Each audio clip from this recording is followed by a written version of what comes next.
Hello from the Learning Council. This is Leilani Coffin, the CEO and publisher here at the Learning Council, and also proud Edu Jedi Leadership Society Grand Master. We have with us today some of our fabulous Edu Jedi who will share with you what's happening in their area of the country. And some of this discussion is really about what they see coming down the road as well. We're going to talk about schools as epicenters of economic recovery. This is a really hot discussion point, especially, as you know, politically.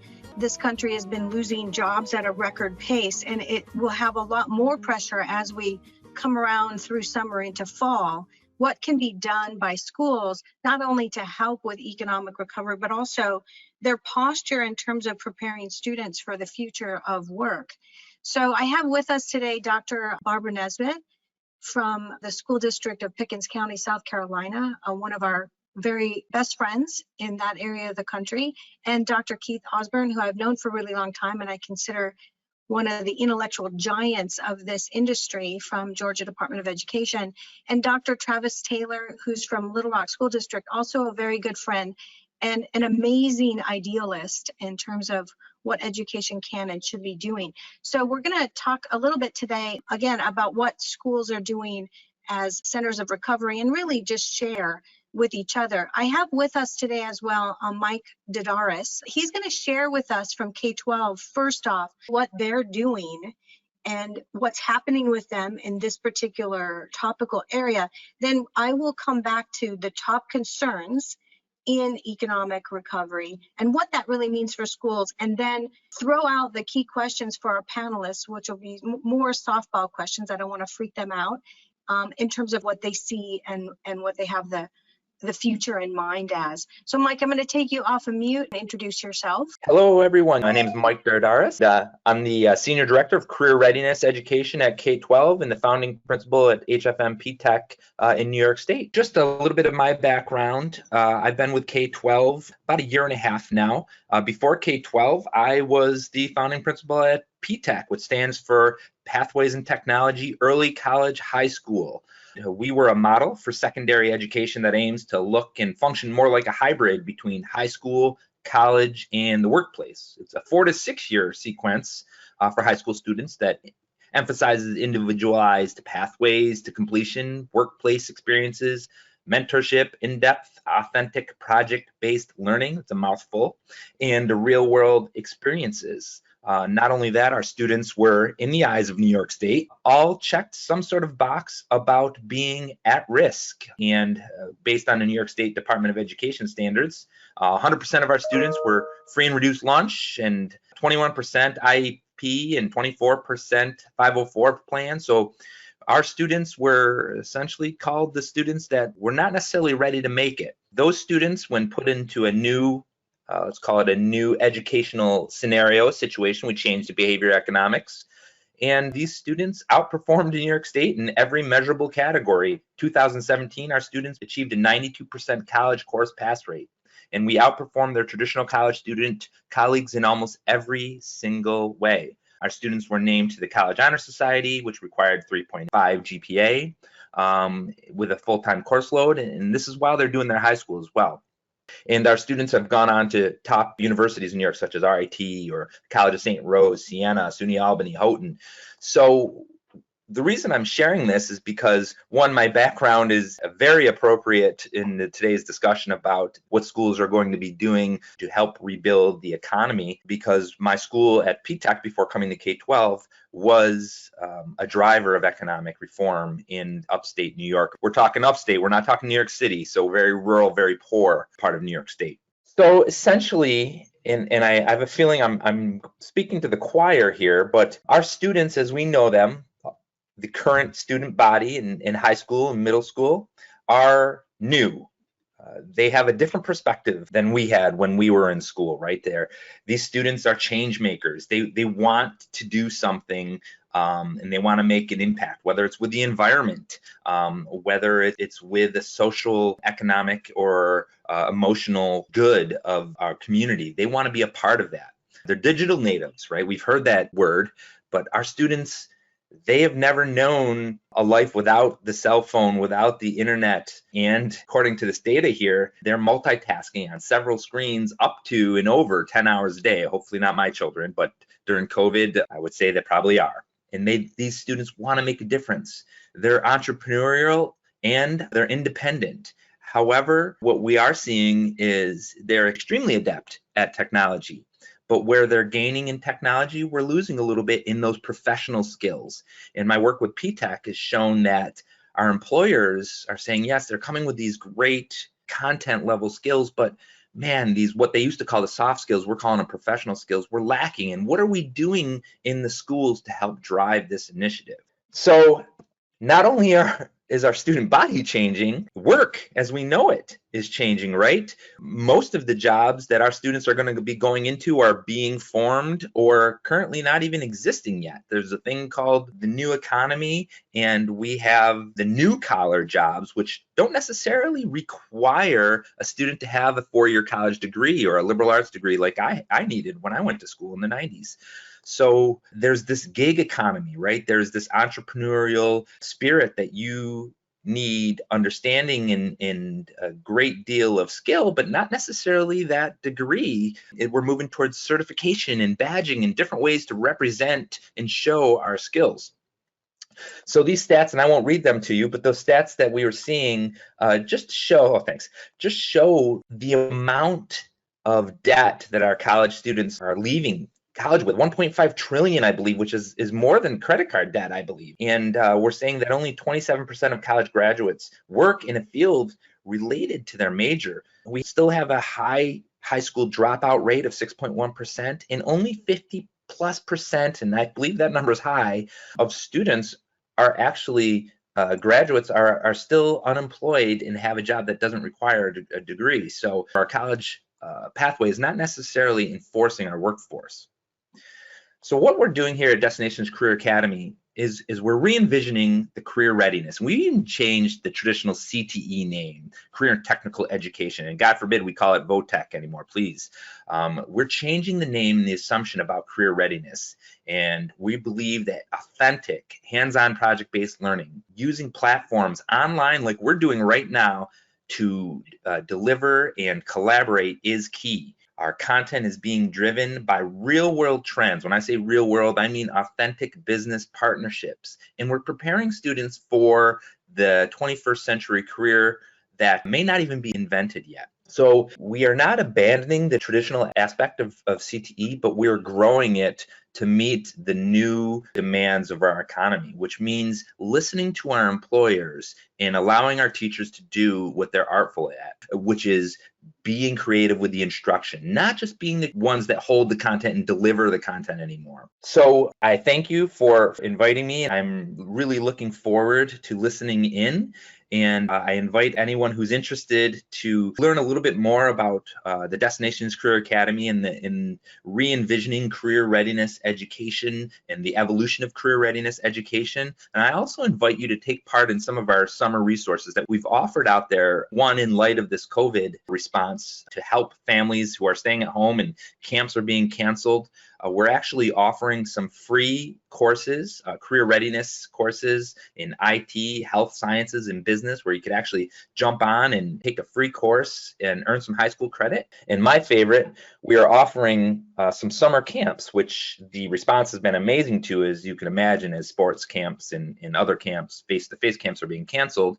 We're offering virtual coding camps and esports camps where students code in the morning and skill up in their favorite game in the afternoon that's ending with a national tournament at the end. And this is just a way to get a glimpse into the new virtual education platforms that are being ported and rolled out by Destinations Career Academies. So we invite you to come and take a look, sign yourself or your students at home and your children at home up to participate. And we hope to see you there. And thank you so much for holding this really great conversation. Okay, thank you so much. So let me give you a little briefing before I have our panelists weigh in on all of this. And that is, in terms of job happenings nationally, up to quarantine, all the areas of strongest growth, this is according to the Washington Post, came in construction and healthcare. That was due to an up economy. as well as transportation and warehousing. So retail manufacturing were two areas that have the most significant job losses. There's some dispute about the manufacturing loss because we were seeing some manufacturing return to America. So in May 2019, the total employment potential in the United States is 146 million. We've lost about 30 million, going on 35 million jobs already in quarantine. It's a really, really serious thing. If you think about that percentage of that 146 million, that's not small. So the big six areas of employment in the United States, which is 53% of all employment in America, 20.5 million is office and administrative support occupations. So pursuant to what Mike was just saying, not everything needs a college degree. And a lot of those jobs are not college degree jobs. They're people who just understand how to use Microsoft Office, or they're sales and related, systems training once they're on the job. Food prep and serving is where we've lost the majority of our jobs so far. Very little in transportation or materials movement, a little bit in manufacturing production, and almost none in the education sector, which, believe it or not, your sector is one of the big six in terms of size of employment. I want you to look at this. This is from the federal databases in terms of growth employment through 2019, and these are the top areas of new growth employment in terms of the percentage of growth year over year. So model makers of wood models, almost 31% growth year over year. There's only 810 people that were employed in that, but I want you to notice all the other things that are in this. Almost none of these really take a college degree. They're areas of work that are unique. So that leads us to the assumption, if you look at the entire list at the federal database, that there's a lot of not understanding what careers are actually out there. There's been a lot of general data about how everybody needs to move into the tech field and everything's tech all the time, but that's not actually true if you look at the data from the federal databases. So the tech sector itself before COVID-19 was about 12.1 million in tech employment. It always had the vast majority of open job categories that couldn't be filled in the United States. And that's one of the reasons why we've been focused in education on tech, and STEM for everyone. So these numbers, you can take a look at the slide deck later. It has been posted in your handouts in this webinar, but this gives you a lot of reality on what is happening in the tech field. It's retained nearly 100% of its employment, even during quarantine. So I want to leave you with this last comment, and that is, in terms of economic development in schools, it's not all tech. It's like Mike was saying, you don't need a college degree for everything. Barbara Nesbitt, the superintendent in Napa County, said the same thing. Her employers locally don't care about college degrees. They just care about kids being able to do things. So that being able to do things is now taking on some new angles because of the quarantines. Number one, the United States has had a return to artisan skills, and you can see that on Etsy.com, ETSY.com. There's a ton of at-home small artisans or people who are doing things that we thought were lost arts. There's also going to be a return of manufacturing in the United States driven by legislation to bring back healthcare, and a lot of our manufacturing of medicine is going to have to come back to the United States.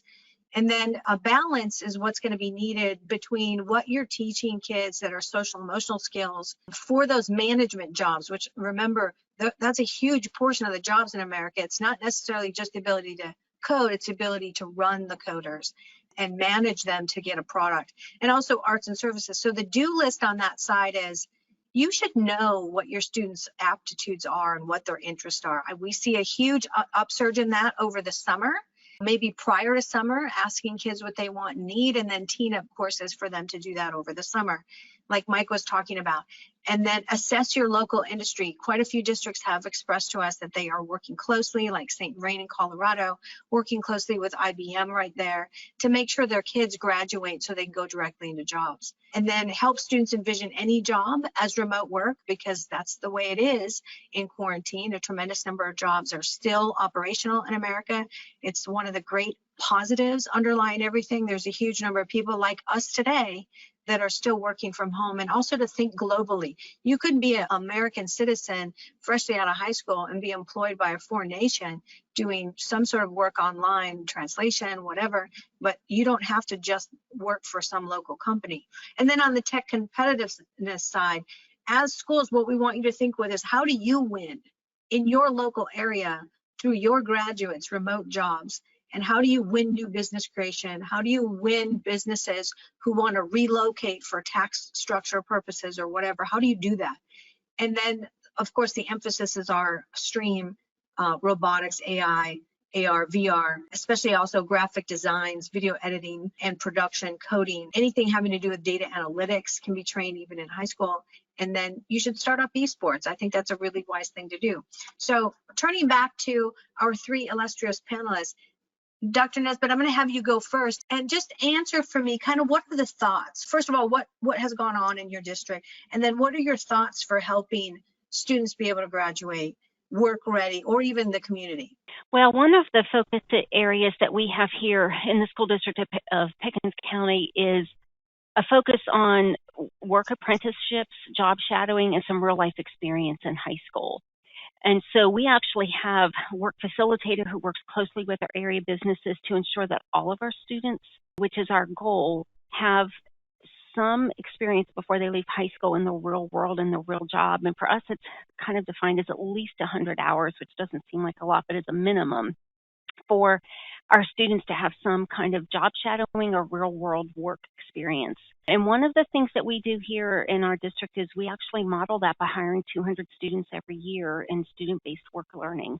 And they do all kinds of things. We hire them in IT, in operations, in the food service, secretarial work, and all kinds of things. And then we also work very closely with our local businesses to make sure that we were really preparing kids for the jobs that are expected in this area. Obviously, we know that many of our kids won't stay in this area, but for a lot of our kids, they will go transition into the workforce before they go on to get even a 2-year certificate from a local university. That's awesome. So have you seen some results of what that has done for the students in your area? Oh, absolutely. We actually work with, for example, we have one of our businesses that we work with, one of many. This is just one example. And at our Career Center, they work in mechatronics and machine tool technology. And the students work in their junior and senior year to learn what they need to learn at the Career Center, but then they also go out and work at the business for an internship and then get paid by the business in the summer. They go to work for the company upon graduation, and over a period of 4 years, the company pays for them to get a 2-year certificate in mechatronics at a local technical school, which is one example of many. So we do the similar things with nursing. We have a Master's of Teaching program where our students go from our program into a technical school for teaching and then into Clemson University. So they're saving money without paying for all of the cost of a 4-year degree. And even the state scholarship can fund the first 2 years. So trying to help kids figure out how to navigate getting the skill set that they need to get a job without being so in debt when they leave is very important to us.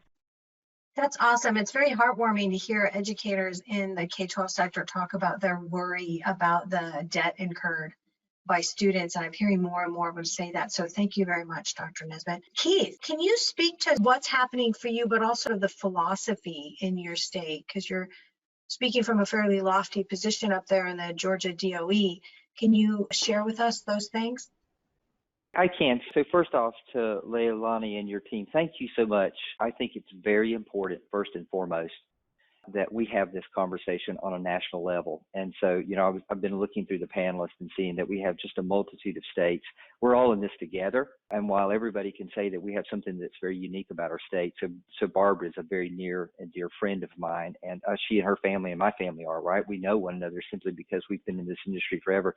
But nonetheless, she and I could easily sit together and talk about both the similarities, but the vast differences that each of us see in our respective positions where we're at. And we're literally just one state apart from one another. And I'm sure that Travis could say the same with respect to what's happening over there in Arkansas and all of you there as well, too. So know that this is a very important conversation.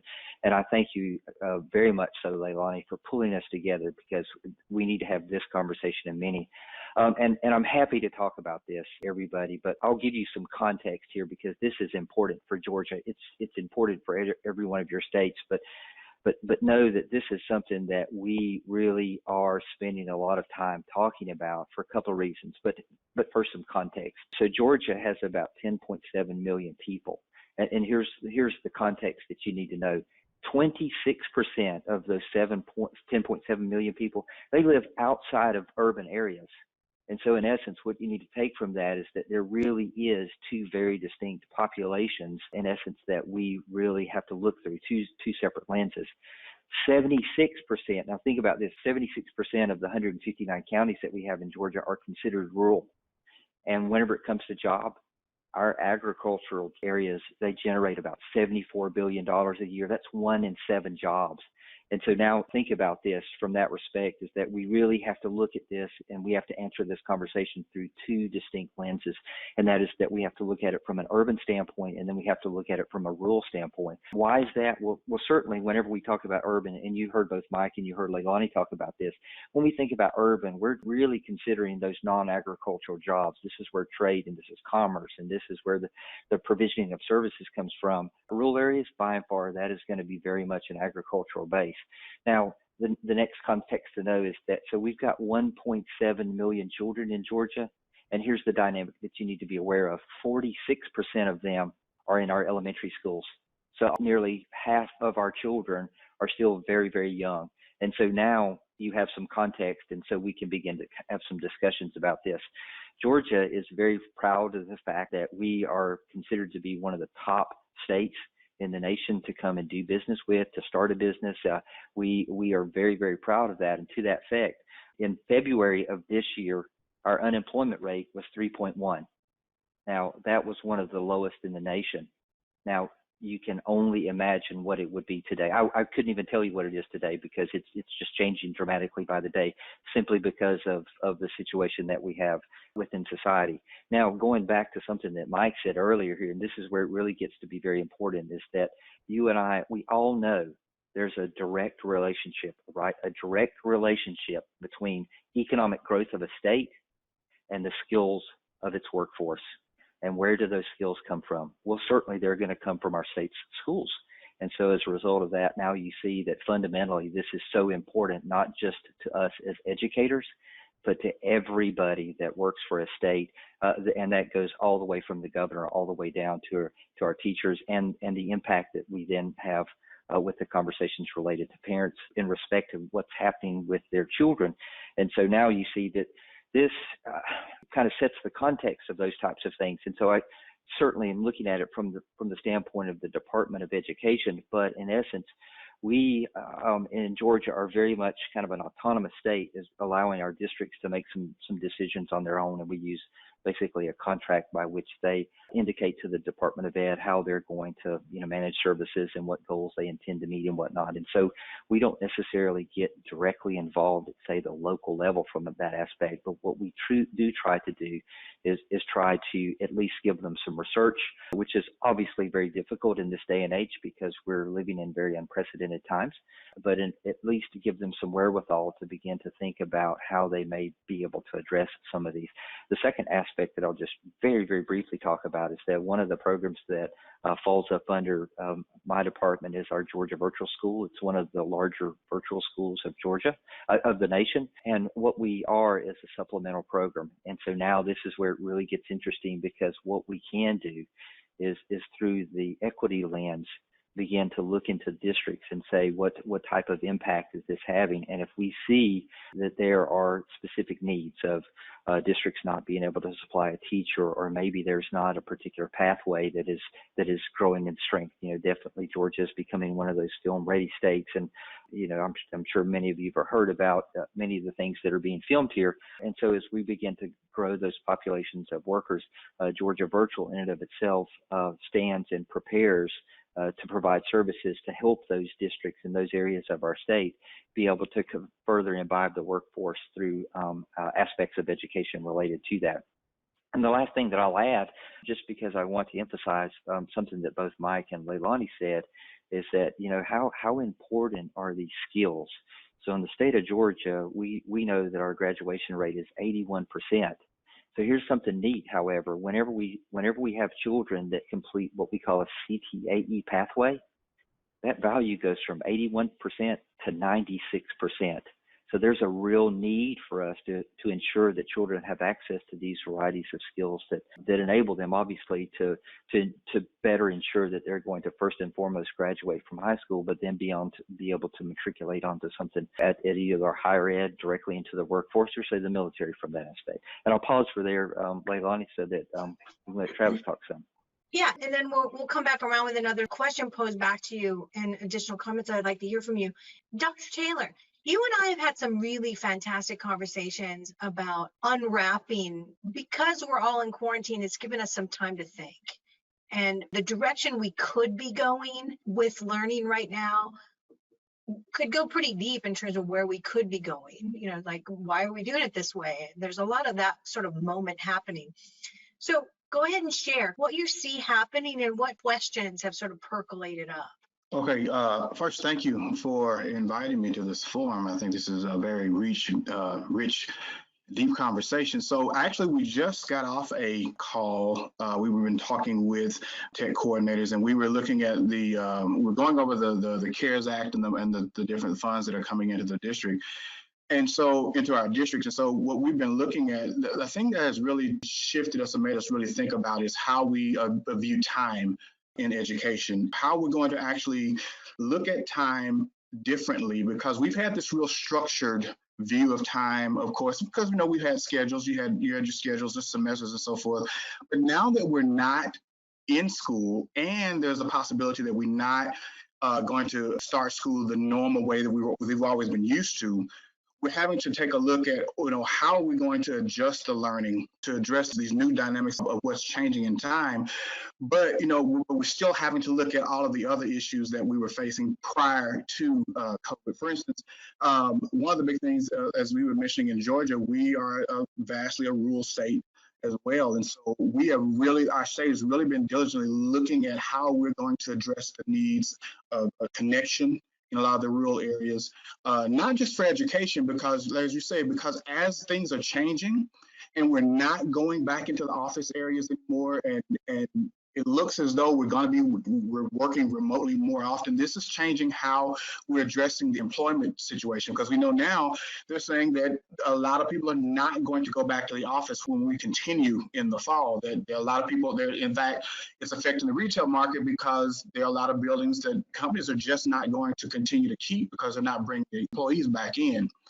So all of this has made us really look at how time is going to now be affected. For instance, one of the things that we've been kind of looking at is in K12, there was the BYOD, or in education, we were looking at BYOD because we could have students bring devices and then take those resources that we were spending on the devices and put them into infrastructure or whatever. So now the question becomes, well, can we do the same thing with time? In other words, if we have more students that are working remotely, do we have the ability now to start looking at these students that have the higher needs, with special needs that need that face-to-face interaction? Can we now redesign the education to meet both the needs of those learners and the learners that really need to have that face-to-face interaction? So those are one of the things that we're looking at. But also, you mentioned video production and so forth as some of the things that we're pushing the kids to. The field of streaming, I don't think a lot of people really understand what streaming has really taken off in. It's not just about holding the phone up in front of you, but there's actually production and things that are involved with streaming. And this is actually an offshoot of what's happening from esports, because esports has generated now it's generating a whole new level of skill sets, because we have kids now who are wanting to come out of esports, not just as ones who are competing, but we're having those who are getting ready into broadcast, one of those broadcast skills of announcement, of production, and even those network skills that we've been training the students in as far as in STEM are now becoming more relative to them. So the whole thing, again, with COVID is making us really look at how we're going to view what is normal, and take a look again at how we're educating, how long we're educating, and what are those outcomes going to be. Now, also in Arkansas, one of the things that we've heavily invested in, of course, is computer science and coding. And so our governor has really put the money into the curriculum, putting into money into making sure that we have certified teachers that are going into the classroom. And so we understand that we're a rural state, but that's not what that we're not using it as an excuse not to. We're actually using it to propel us in the market, particularly in the areas of STEM. Not only are we focusing on coding, but we're also adding things like tech parks and things that are now being developed within the city of Little Rock.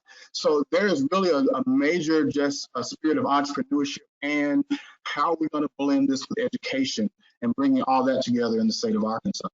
Yeah, I love that. I love that. Well, in our experience, that connectivity that, we may all work from home forever, that's real to me. That's really real to me, that this is a cataclysmic change in direction for a lot of business and education as well. I know that a lot of the people that are on this webinar, because we did this giant survey with 26,112 responses before we decided on which topics we would go, this topic came up as one of the top ones. I know that they want to know, what are you doing in minutia? Like what software, what courses, what classes, what's happening on the ground? And so I'm going to come back to you, Dr. Nesbitt. You talked a little bit about that, but you want to go into more detail about sort of what are you doing that is the actual thing that kids are learning? Absolutely. I do want to hit on something, though, that Dr. Osburn and Dr. Taylor both mentioned that I think is critical to the minutia, and that is the mindset around learners. And so for us, we believe strongly that the only way to truly personalize learning for students is to empower them. And I know that our other guests focused on this as well, but for us, empowering learners to be able to make decisions, to make mistakes, to know how to choose, that everybody doesn't have to be doing the same thing all the time, even when we were back in face-to-face instruction altogether, I think is a critical mindset that needs to be developed from the time like Keith said, 46% of his kids are in elementary school. We have to start developing that mindset when they come to us as 3, 4, 5-year-olds, so that by the time they get to middle school and high school and they're starting to look at career paths and things that make learning very personalized for them, they feel that they are empowered to have some control over their lives and understand the consequences and choices. And so quality learning environments and engaging learning opportunities are only ever effective in the context of empowering your learners. And so I think that's really important, and it's a good road that we went down, because right now we've got kids who could be sitting at home doing nothing if they don't feel empowered to own some of the learning that's going on. But to get to your question about some of the minutia, do you want me to speak a little bit of the tools in our digital ecosystem? Yeah. People want to, here's what we are always asked. There was like, well, what do we buy? What do we do? Who do we hire? What company can come in and do that course for us? Like what is happening? People are just groping. I mean, the amount of purchase and buy hunting right now nationally in K12 is majestic. So if you could help with that, that'd be great. All right, very good. Absolutely. So let me first say that we have been involved with IMS Global Learning Consortium in building a digital ecosystem for 6 years. And so that's actually how Keith and I met. So when I share our story of what we've done and what we have, know that it didn't happen overnight. So it took a long time to get here. But we have a single sign-on solution, which for us is ClassLink. We have Schoology as a learning management system, and Safari Montage as a learning object repository. All of our textbooks, for the most part, maybe 95% of our textbooks are digital, are accessed, rostered, have all the resources, LTI. They work from ClassLink, they work from Schoology, in many cases also from Safari Montage. So we have invested heavily into training our teachers how to build high quality digital curriculum, not just for whole group lessons, but for small group and for individual. And this has taken place over 5 years. So when this hit, our teachers were very prepared to work in a digital environment. We had purchased WebEx, so our teachers were able to have some live synchronous instruction, not all day. They weren't sitting in front of WebEx for the whole day, but we were still able to do speech lessons in small groups, have meetings with parents where small groups of kids could connect and talk to each other. So we've invested heavily into an interoperable, high quality digital ecosystem. We also have kids who take classes through South Carolina Virtual with South Carolina provided teachers. And we franchise South Carolina digital content. We view some of keeps content that's freely available from Georgia, and we use our own teachers who are trained in online learning, who have an endorsement for online learning, who actually teach our students. We have very flexible schedules around which we use for virtual learning material. For example, we have some courses that are offered in the summer. So if we have students who want to take the entire fall off to travel with their family or to do a work opportunity at a local business, they are able to take off that semester because they are able to take courses through virtual learning in the summer, or to take one or two at the same time that they are working. We offer 9-week classes, 12-week classes, 18-week classes, and all year long classes to provide maximum flexibility for choice for our students. And so those are some of the things that we use. We use Odysseyware, we use Mastery Connect, we use BrainPop, we have Dreambox are some of our main tools. But we do have a very, very rich menu of choices for our teachers to use so they can personalize learning for our students. Yeah, that is awesome. Thank you very much for sharing that. Now, I want to go next to Dr. Taylor to do the same thing, because I have another key question I want to bring back to you, Keith, having to do with the mix and how things are offered. So, Dr. Taylor, can you kind of share what minutia that you can about sort of the mix you're offering kids and what you're thinking with? And I loved what you said about time. That was super awesome. Well, actually, it's sort of similar to what Dr. Nesbitt was saying, that we've as well as been using ClassLink as a portal piece to bring in a lot of our resources, and which is actually was a major benefit for us during the crisis, because we were able to respond rather quickly to the decision that were made to use. We were using It's Learning. We have been using that platform actually for a while, but we really had to expand it a little bit more and go a little bit deeper than I think we've been using it. But it allowed us, with ClassLink, it allowed us to have that access to get into the application. We've been also using Edmentum at our secondary level, and Edgenuity has been a great resource for the students. We've had a real strong push for literacy. We've been looking a lot and working with Alexia Corporation for a lot of our literacy. Particularly at the elementary level, we've seen a lot of growth and a lot of strong engagement with that. Now, because of the COVID situation and we moved so quickly, we're now actually in an evaluation period, and we're going back and looking at the applications that we were using, and we're looking at building some focus groups between our teachers and our parents.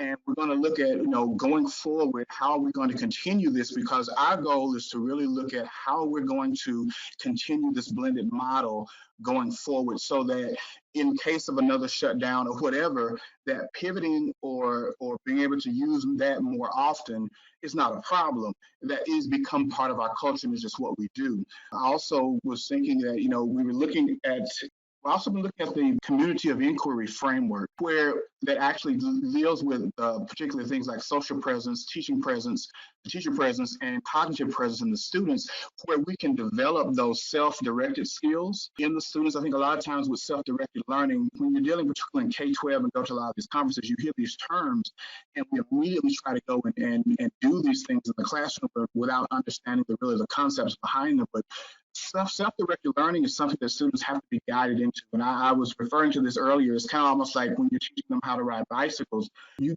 guide them, you get their confidence up to where they are learning, they're thinking and reflecting on their learning, and then we will slowly begin to allow them to make those choices, because you can't give choices a lot of times to those who've never had choice, where everything has been so structured that if you just turn them loose with choice and we say, well, why aren't they learning? You have to take the software and you have to provide a context where the students are then guided into their self-direction. And then we slowly take our hands off and allow them to make those choices, and then they can really grow in their learning. There are going to be some students who are really ready for that, and there are those, that we're going to have to spend more time, make more resources available for them. But the whole goal is to have them in that self-directed, that mode of learning. And so we're looking at what we've done and how we're going to use these tools going forward for personalization, especially, and in this blended context of how we can still operate and, again, change that mindset about time and how we're teaching. So that's pretty much where we are at this point. We're using ClassLink and also the analytics in ClassLink to look at what we're using and what's not being used well, so we can kind of streamline those resources and put them into those into the platforms that we know they're going to be more beneficial as far as for the personalized learning.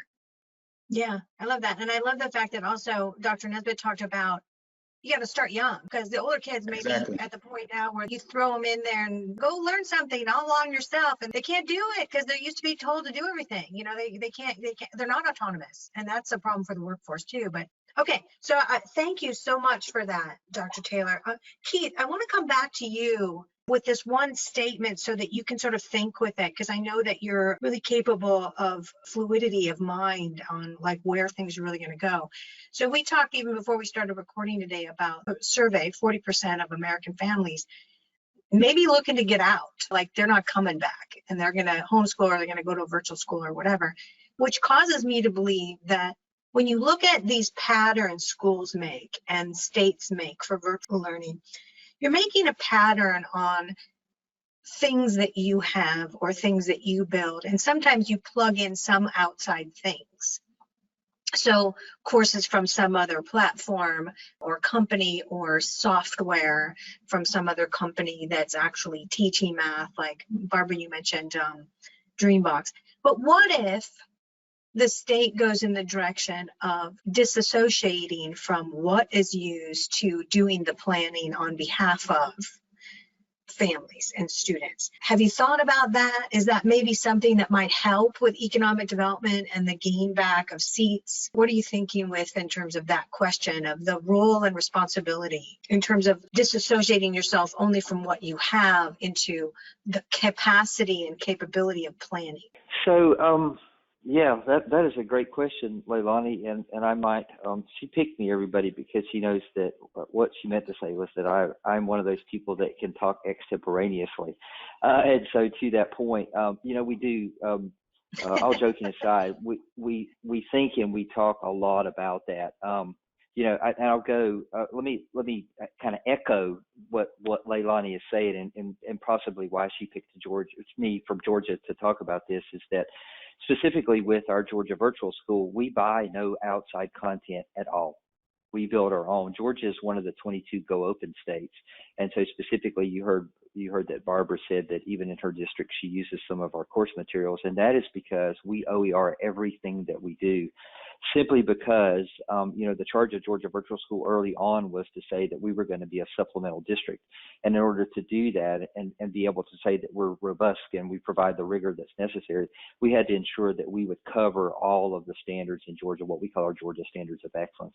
And the only way that we found to do that was was to develop our own content developers and those types of things. By the way, we call them learning engineers because, again, we think that there's enough quality content out there now that we don't do so much design now. We assimilate that and we build that specifically into courses that we can then use. So everything, again, that we use is free of copyright and it's licensed up under Creative Commons. So again, anybody on this call, irregardless of what state you're in, there's somebody in your state that's using that content. We know that. But in essence, it's freely available specifically so that we feel that liberates the educator to the point of being able to then use those in whatever fashion that she needs to be able to promote the pedagogical pathway that she wants her students to be able to expand upon them. And so to that point, that's where possibly I'll take that question, Leilani, and say that that's the lens of a piece of that I'm looking through is that aspect. And now from that, so it's freely available out there. So everybody, I listen to Leilani a lot, and I think the analytics that she gathers nationally each year are very, very important. And so we pay, and my team pays some very close attention to those. And so we listen to that simply because I'm at a state level, finding what impact the private force of vendors is out there and what they're offering. is imperative, because again, I'm an advocate for 212 districts throughout the state. And while my job is to not go in there and say, this is what you will do, I can go in and say, let me tell you where the trends are at. And here's some things that are probably things that you need to be paying attention to, because we're seeing some national movement with respect to these things. If they fit, possibly there's a good working solution here for you. And so from that aspect, that's that. So the other aspect I'll take here, going all the way back to something that I said earlier there, I'm twisting your question here a little bit later on, forgive me, is that, everything that needs to be done through our purview has to be done with a sense of equity, and ensuring that whatever is available out there is equitably available, irregardless of whether you're in a very rich urban area or you're in one of the more rural areas that is very resource poor. And so what was very important to us very early on, again, through the lens of equity, was to find partners that were in the same business of us and say, how can we partner together? And one of the specific things, again, you heard Travis and Barbara both talk about this, is, how do we ensure that our children have the tools? And for us, we knew that bandwidth was a huge tool. And so we already knew, so Georgia, potentially, this isn't the accurate statistic, I don't know exactly what it is, but I would dare say that probably 30% of our population doesn't have access to quality bandwidth and whatnot. And so that was already a potential issue of equity, and we knew it wouldn't be fixed immediately. So we went looking for a partner that had a higher percentage of, population density within the state, and that was our GPB, which is our Georgia Public Broadcasting sister program. And we went to them and said, well, what's your penetration? And they said, well, it's actually 99% of the state. So we said, we need to collaboratively work together. And on top of that, the content that they have is typically free there as well. And so we very, very early on, we assembled work teams together with GPB. And so now we took program managers and specialists who were our standards creators and resource creators at Georgia Department of Education. We paired them with teams of people with Georgia Public Broadcasting and said, here's the work. We are going to do what we can to align these with Georgia standards, and we're going to ask you, GPB. Specifically, we started off with K5 resources, everybody, so that we could say that we were reaching into the home, at least through that. And then we began to propagate that out, and we used every media outlet that we could to make parents aware of the fact that we were doing this for them. And to this very day, we're weekly now giving them a schedule of programming activities and where that's at, what grade levels are going to be impacted, and what standards we're going to be influencing through these resources that GPB is providing them. So I'll pause there, Leilani. I love it. And I'm just noticing every once in a while we have audio difficulty on this, and it's just the way of the world right now, because everybody everywhere is on the internet all day now. So I love what you said, and I remember fondly some of our earlier conversations about the future. And so I just want to leave all you guys as panelists and all of our attendees today with a thought. And Mike, if you're still on, I'm going to come back to you for a comment before we close out here. But I really think that one of the things that's happening, and all three of you guys alluded to this fact, is that the direction of moving to choice and fully personalized learning is going to encompass your constructs of what you offer as well. And the potentiality, and Keith, you said this to me once, if a child is taking karate or ballet locally, why doesn't the credit follow them for that so they don't have to also take PE in school? Do you remember saying that, Keith? I certainly do, Leilani. I almost brought that up earlier, so I'm glad that you did. So. Yeah, I love that comment. So in my mind, I'm seeing a future where we flip back on that responsibility, like all of you guys have been talking about, and rather than be a construct of what we created in education, this is the only choice. Suddenly, the world is the choice. All offerings everywhere, paid, unpaid, free, not free, connected, not connected, are there for the right student at the right time. They need this, right? This one thing, this one course. It's not on our network. It's not something we offer, but since they need it, and we're the ultimate implanters, we're slotting it in and we're taking off something else. So I really believe that that's actually the expectation coming out of this, because like I said, we've been watching the shopping behavior in the consumer market sphere, and companies were picking up 1 million seats overnight. Some of them were telling us, and these are the paid resource, gamified, appified, stuff. They picked up more revenue in a single day when quarantine started than they made all last year. So now is the time to look at how are we structuring is this real? Are we professional grade?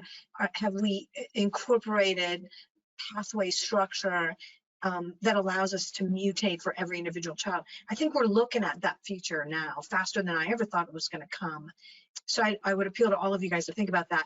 And Mike, do you want to make a last comment as we move forward? I sure would. I really enjoyed this discussion. Boy, I wish I knew you all when I was starting my first school. I would just say that necessity is the mother of invention, and we've been waiting for 100 years for a revolution in education to change. And although we wouldn't have planned for it to happen this way, I think there's an opportunity that you're all talking about. I just want to emphasize that no matter where the education takes place, whether it's blended, virtual, in the brick and mortar, nothing replaces outstanding instruction. Nothing replaces relationships and authentic learning. And I think you are all talking about the same thing. If we adjust how we are doing it and continue to cultivate that authentic, outstanding relationship with our students and help them change their perspective about school, I really feel that education is going to look different in the next 1 to 2 years. And when you find folks leading it, I think we're in good shape. Thank you so much. Yeah, thank you for being our underwriter today. We're really grateful to you, and we're excited to work with you. I've been hearing some new stuff about you guys, and it's super cool.